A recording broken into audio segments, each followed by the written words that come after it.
For many of us, excess body weight is either something we work hard trying to prevent or trying to treat.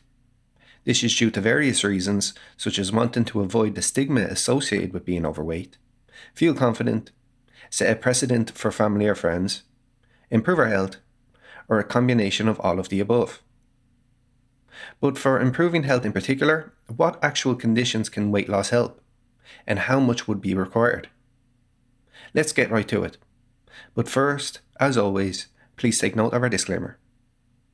Also, be advised that there are a variety of other interventions besides weight loss that help each of these conditions, so please consult your doctor for more information. The first condition that weight loss helps with is depression.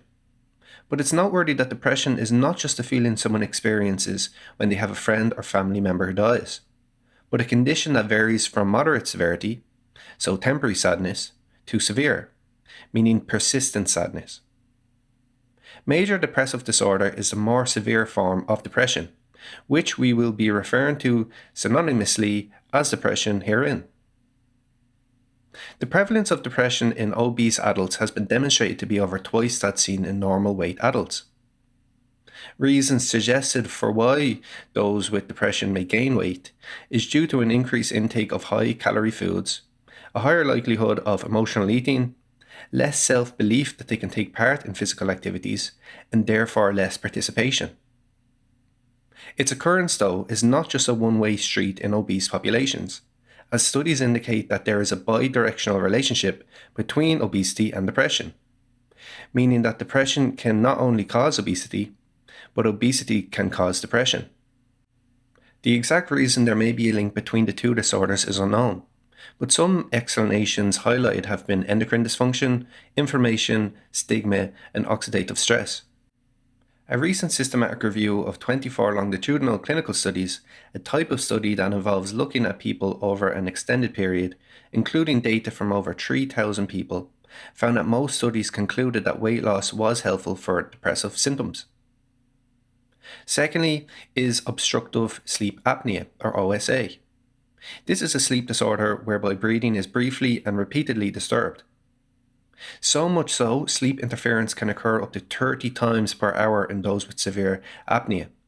That's once every 2 minutes.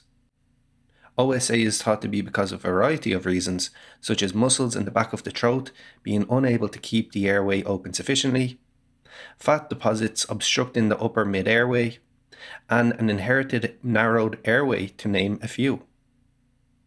In obese persons, it's estimated that over 1 in 2 have OSA, while as much as 98% of severely obese persons are suggested to have the condition. Going off this data, it can be said that the more overweight one gets, the more susceptible to this condition they become.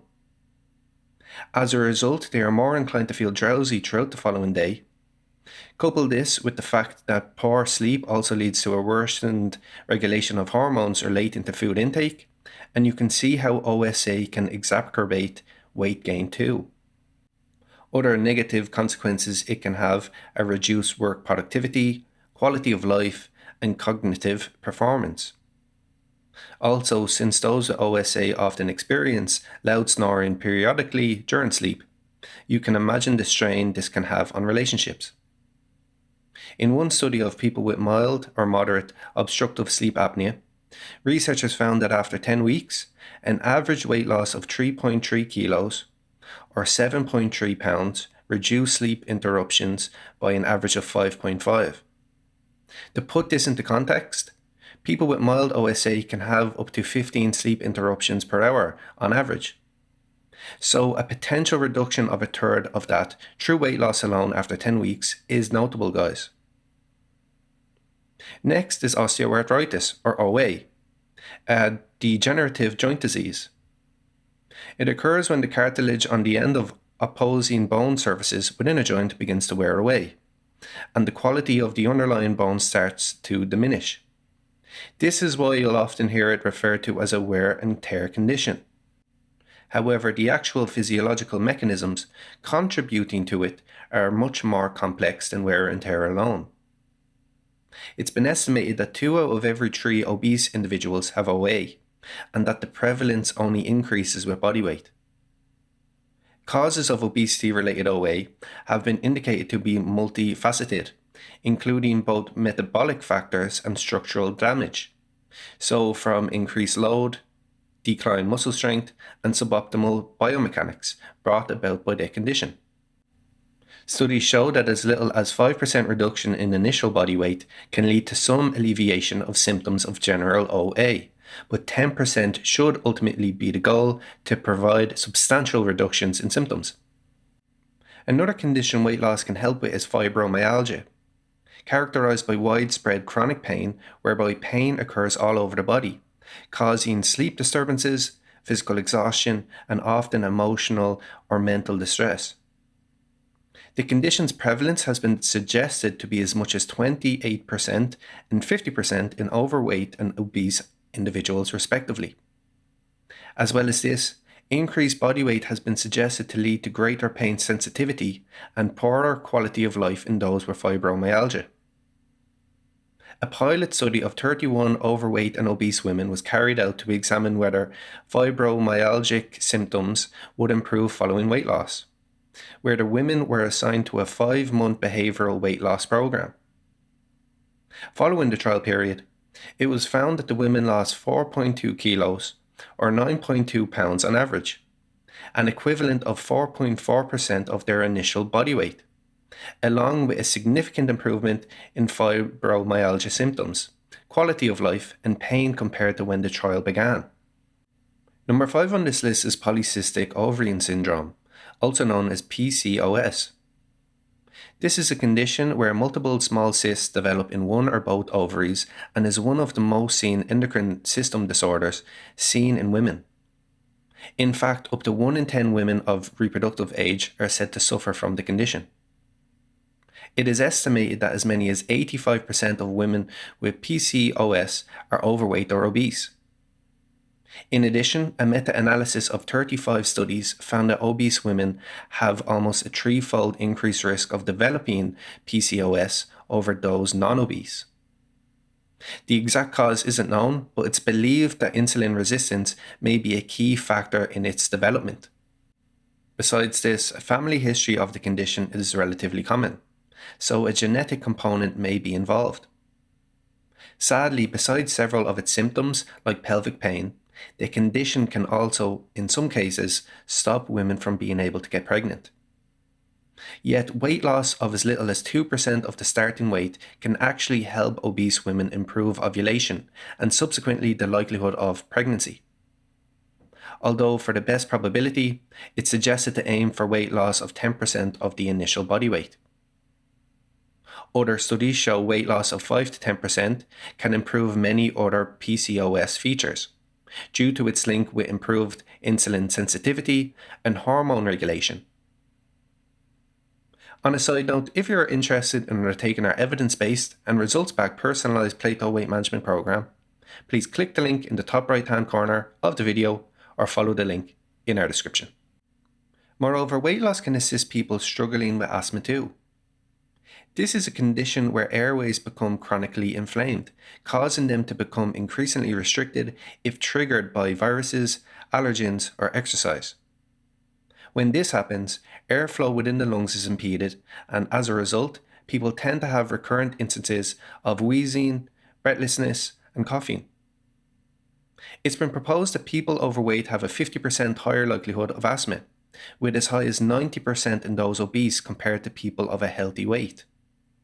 The mechanistic basis between excess body weight and asthma is undetermined, but it may result from a complex interaction between various mechanical, genetic, hormonal, environmental, and immunological pathways. Interestingly, all studies evaluated as part of a 2012 review examining weight loss's influence on asthma control showed a positive effect. One study shows that, like other health conditions discussed in this review, just a 5% reduction in body weight by modest daily calorie restriction is enough to offer a significant benefit in asthma control. Our second last health condition that weight loss can aid, which we'll discuss today, is urinary incontinence.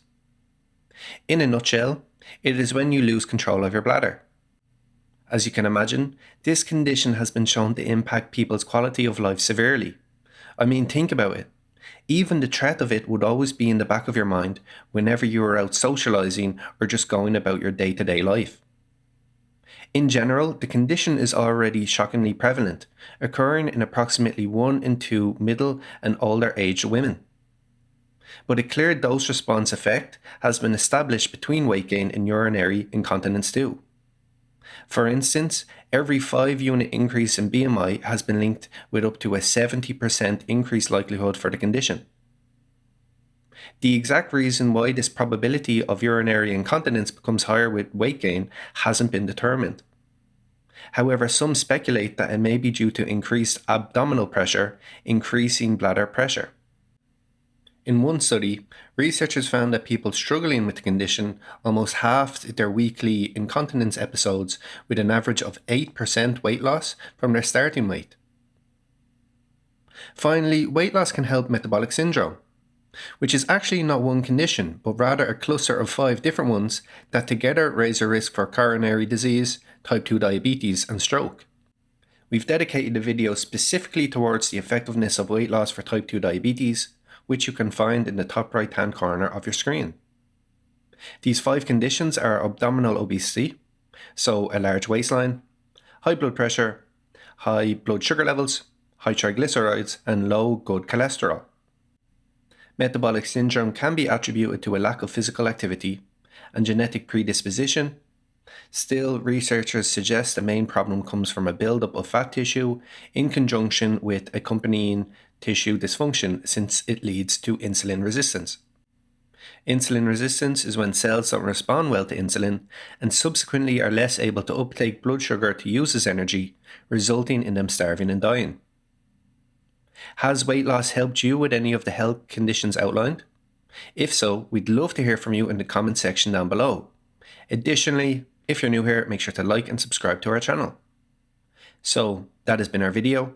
Thanks for listening, and I'll see you next time.